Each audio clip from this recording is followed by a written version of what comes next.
how to spell your last name. My name is Kenneth Njiru. I spell it as N-J-I-R-U, Njiru. Thank you. Yeah. I was wondering if you could tell me briefly what Ungwana means. And what your project is about, is, you know, sort of as concise as you can.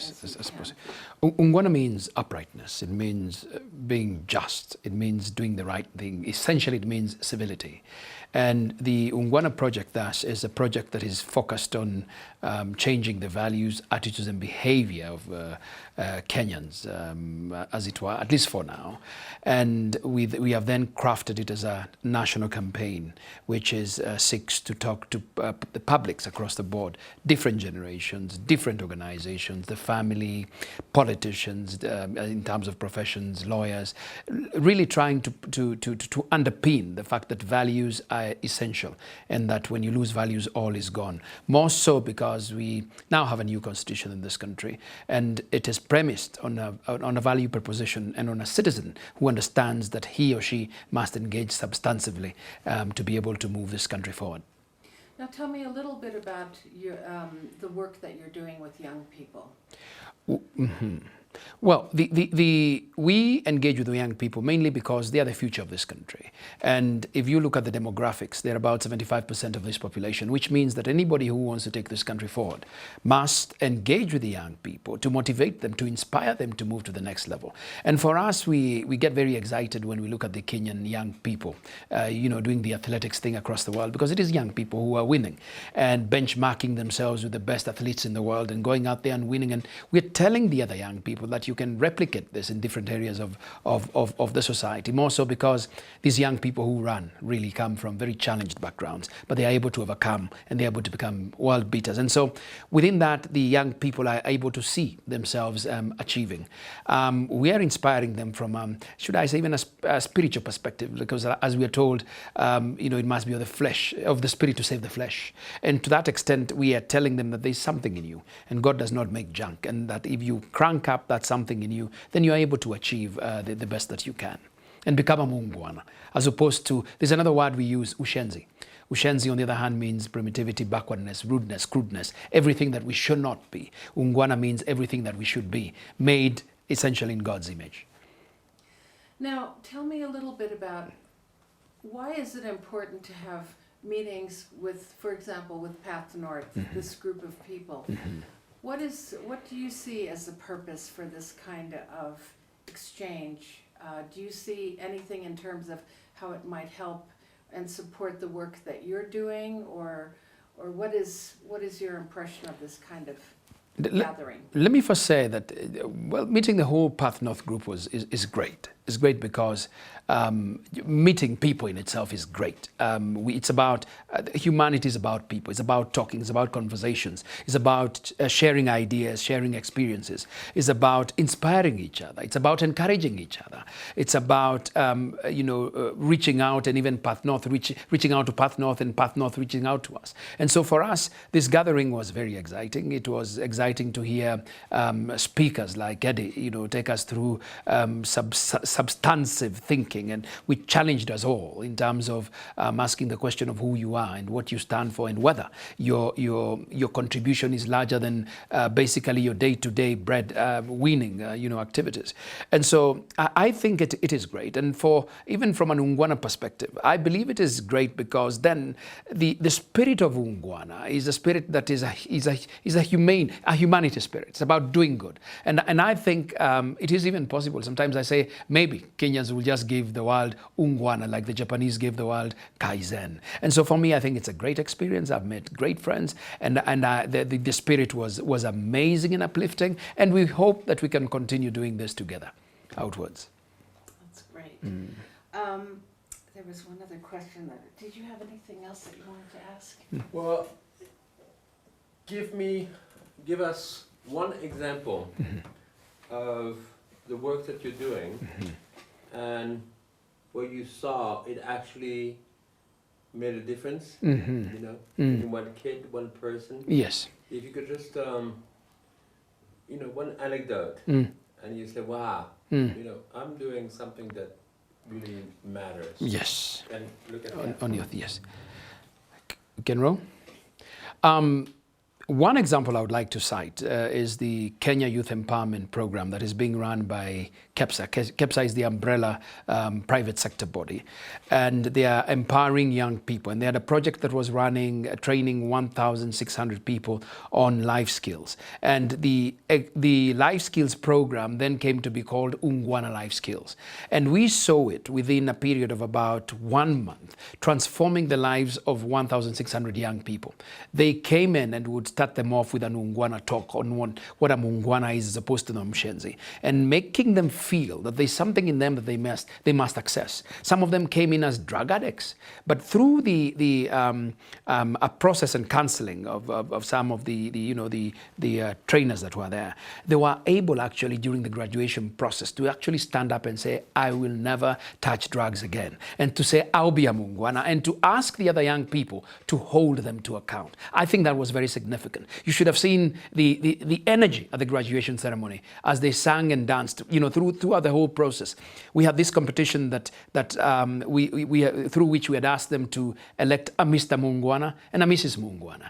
People who, the way you dress, the way you carry yourself, the way you talk, politeness, the way you work as a team. And they were able to choose these two people. And it was a whole fanfare, young people feeling, yes, we can spirit. I think for me that was very substantive and very touching. And we keep getting responses. They keep asking, how can we help? What can we do? They are organizing themselves. For instance, there are some now who want to do a garbage dump, use the garbage dump, the city council garbage dump, to collect gas and put it in cylinders, and talking about how they can now organize a cooperative type of thing that can move forward, simply because they feel a Mungwana acts. And like I said, a Mungwana is action. I think that was very substantive, or one of the returns that we're increasingly seeing through this campaign.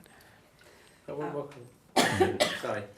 Why is it that for you, as a human being with your own experience, why is it that it is important for you to do this? Okay. For me, the Ungwana initiative is important because I fundamentally believe all of us were made for something. And when you search for it and put a finger on it, then you find yourself effortlessly doing something, working on something that you fundamentally believe defines who you are. It's taken me 15 years to get here, searching, feeling, cutting, pasting, naming, and moving this out. But as I do this, it doesn't matter what I have to go through. It doesn't matter, some of the uncertainties. But I find myself moving, forward. And I think also at a very fundamental level, it is important to give back.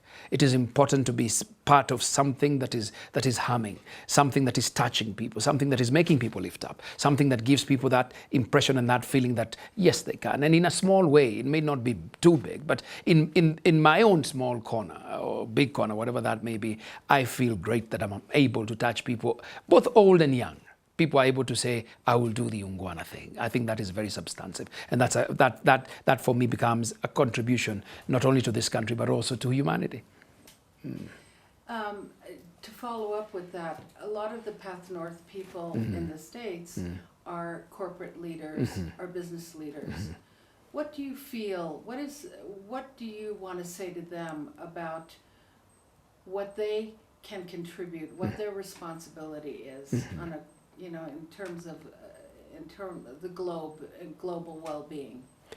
I think as a point of departure, corporates do a good job in terms of mobilizing capital, organizing people, producing goods, providing services. They do a great job.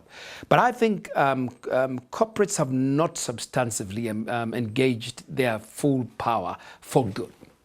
What I mean by that is, if you look at, for instance, pollution, a good number of times it's corporates. If you look at corruption, a good number of times it is corporates. If you look at some of the products that are, some of them produce, some of them are harmful, it is corporates. And I believe the time has come for this corporate entity and corporate leaders to substantively understand that they are the real power. I mean, economic power is the power. And to that extent, the more that they are able to give back, and to give back beyond what we call brick and mortar. It's not just a question of going and building a school and doing the photo op, but doing substantive things that liberate people. And also at the corporate level, making their employees feel human. It is one thing just to say people first. It is another to be able to work with them, for them to be able to feel that they are making a substantive contribution, not only to the company, but to their world and to their families. I think it is ushenzi, so to speak, when you have a corporate that mines the energy of the people to the extent that even families are breaking up and you don't care. All you want to do is more and more and more, for less and less and less. It doesn't work. At the end of the day, it's a zero-sum game. And so I'm saying with all the power, or I believe with all the power that corporates have the world over, I think it is time for them to pull their weight. In fact, in this country, I keep saying that the as we say under, in Vision 2030, the prime mover of Vision 2030 will be the corporate organizations. And so they must respond differently. In fact, I was reading a research the other day that said that when we talk about inequality, the prime move of inequality is corporates, the way they pay people, the way the big boys pay themselves. I mean, look at the US now and this type of salaries that people are paying themselves before the financial collapse. Again, what is the corporate mind? What are boards doing? How are they thinking?